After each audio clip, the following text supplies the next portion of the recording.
Día 68. La suegra del diablo, por Carmen Lira.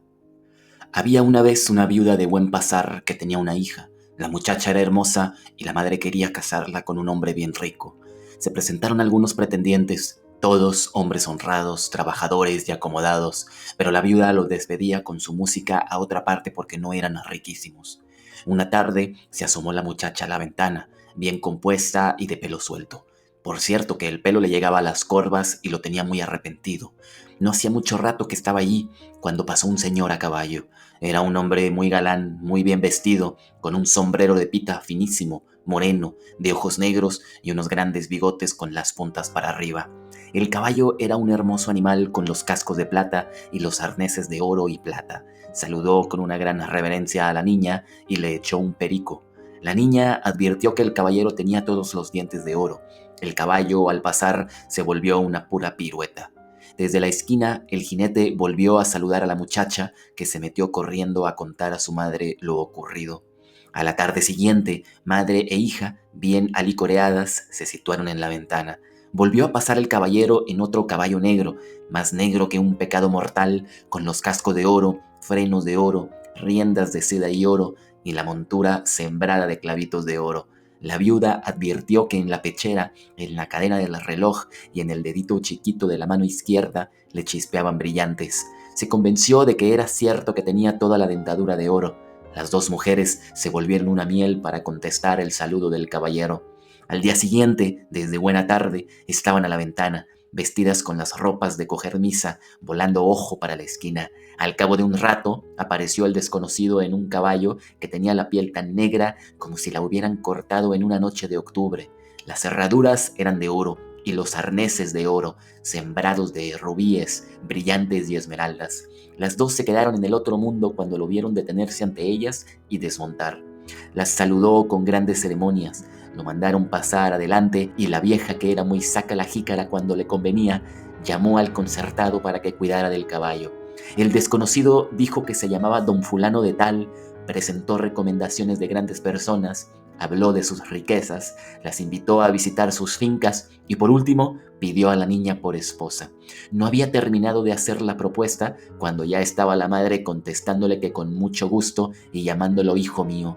Desde ese día las dos mujeres se volvieron turumba. Cada día visitaban una finca del caballero, cada noche bailes y cenas. No volvieron a caminar a pie, solo en coche, y regalos van y regalos vienen. Por fin llegó el día de la boda. El caballero no quiso que fuera en la iglesia, sino en la casa, y nadie se fijó en que al entrar el padre, el novio tuvo intenciones de salir corriendo. Los recién casados se fueron a vivir a otra ciudad en donde el marido tenía sus negocios. Desde el primer día que estuvieron solos, el marido dijo a la esposa a la hora del almuerzo que él sabía hacer pruebas que dejaban a todo el mundo con la boca abierta y que las iba a repetir para entretenerla. Y diciendo y haciendo, se puso a caminar por las paredes y cielos con la facilidad de una mosca, se hacía del tamaño de una hormiga, se metía dentro de las botellas vacías y desde allí hacía morisquetas a su mujer. Luego salía y su cuerpo se estiraba para alcanzar el techo, y esto se repetía todos los días al almuerzo y a la comida. En una ocasión vino la viuda a ver a su hija y ésta le contó las gracias de su marido. Cuando se sentaron en la mesa, la suegra pidió a su yerno que hiciera las pruebas de que le había hablado su hija.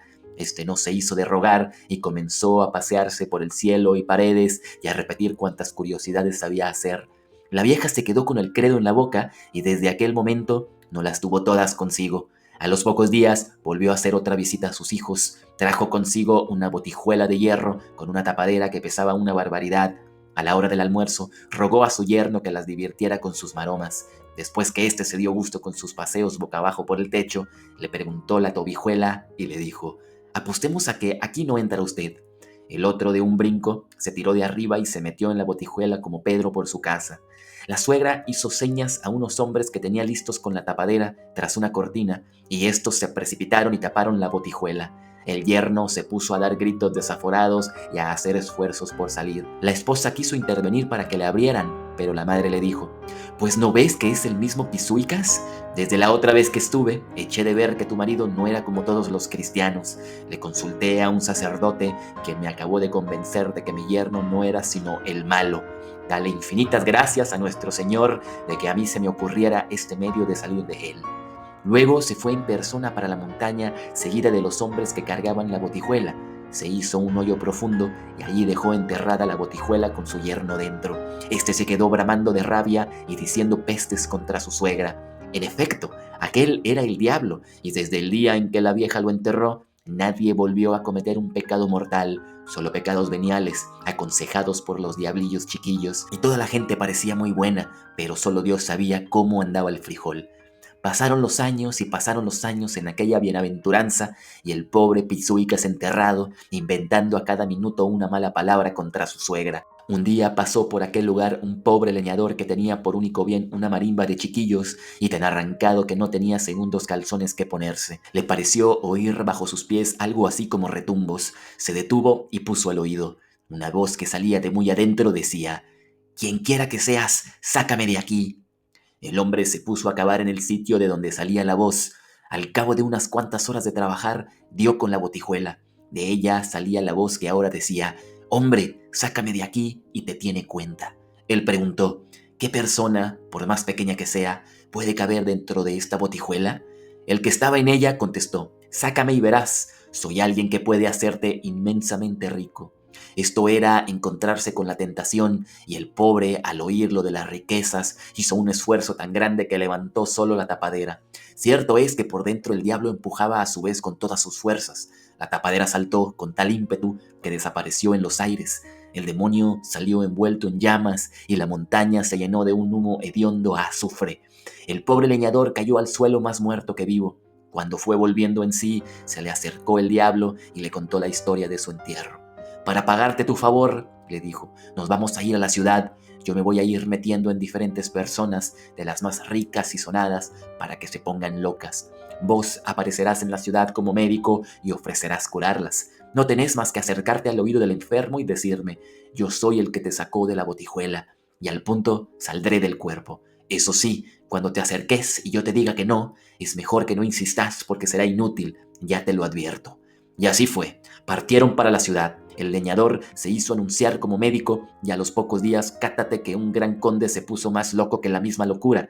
Lo vieron los más famosos médicos del reino y nada. De pronto se puso que un médico recién llegado ofrecía devolverle la salud. Llegó donde el enfermo y para disimular se puso a darle cada hora una cucharada de lo que traía en una botella y que no era otra cosa que agua del tubo con anilina. A las 3 cucharadas se acercó al oído del conde y dijo: «Soy el que te sacó de la botijuela». Inmediatamente salió el diablo y el conde quedó como si tal enfermedad no hubiera tenido. Toda la familia estaba agradecidísima, no hallaban dónde poner al médico y lo dejaron bien pistudo. Siguieron presentándose casos de locura de diferentes aspectos y casi todos eran en el duque don fulano de tal, en la duquesa doña Mengana, en el marqués don Perencejo, y todos fueron curados por el médico, que ya no tenía dónde guardar el oro que ganaba. Por fin se puso mala la reina y el Señor me dé paciencia. Aquello sí que fue el juicio. La reina no tenía sosiego un minuto y ya el rey iba a coger el cielo con las manos, y últimamente tuvieron que amarrarla porque ya no se aguantaba. Aconsejaron al rey que llamara al famoso médico, y cuando llegó le ofreció hacerlo su médico de cabecera y darle muchas riquezas si sanaba a su esposa. El otro, por rajón, le contestó que ya podía hacerse de cuentas de que la reina estaba curada y que si no sucedía así, le cortara la cabeza. Se acercó con su botella de agua y le dio las 3 cucharadas. A la tercera le dijo al oído de la enferma: «Soy yo el que te sacó de la botijuela». El diablo respondió: «No». Al oír esto, el hombre se achucuyó. ¿Y ahora qué iba a hacer? Se acercó otra vez al oído de la enferma a suplicarle: «Salí por lo que más querrás, mira que si no acaban conmigo, por vida tuyita». Pero de nada le servían las súplicas. El otro seguía emperrado en que no y en que no. Estaba, por lo que se veía, muy a gusto entre los sesos de la reina. Pidió al rey 3 días de término y entre tanto no hizo otra cosa que suplicar al diablo que saliera, dar cucharadas de agua con anilina a la pobre reina y sobarse las manos. Cuando estaba para terminarse el plazo, se le ocurrió una idea. Pidió al rey que hiciera traer la banda, que comprara triquitraques y cohetes, que a cada persona del palacio le diera una lata o algún trasto de cobre y la armara de un palo, y que a una señal suya la banda rompiera con una tocata bien parrandera, todos gritaran y golpearan en sus latas y se diera fuego a la pólvora. Y así se hizo. En este momento se acercó el leñador al oído de la reina y suplicó al diablo: «Salí por vida tuyita». En vez de contestar, El diablo preguntó: «Hombre, ¿qué es este alboroto?». El otro respondió: «Aguárdate, voy a ver qué es». Inmediatamente volvió y dijo: «Que Dios te ayude. Es tu suegra que ha averiguado que estás aquí y ha venido con la botijuela para meterte en ella de nuevo». «¿Quién le iría con la cavilosada a la vieja de mi suegra?», dijo el diablo. «¿Y patas para qué las quiero?». Salió corriendo y no paró sino en el infierno. La reina se puso buena y el leñador, que ya era don fulano y muy rico, mandó por su mujer y su chapulinada, y todos fueron a vivir a un palacio, regalo del rey. Desde entonces la pasaron muy a gusto.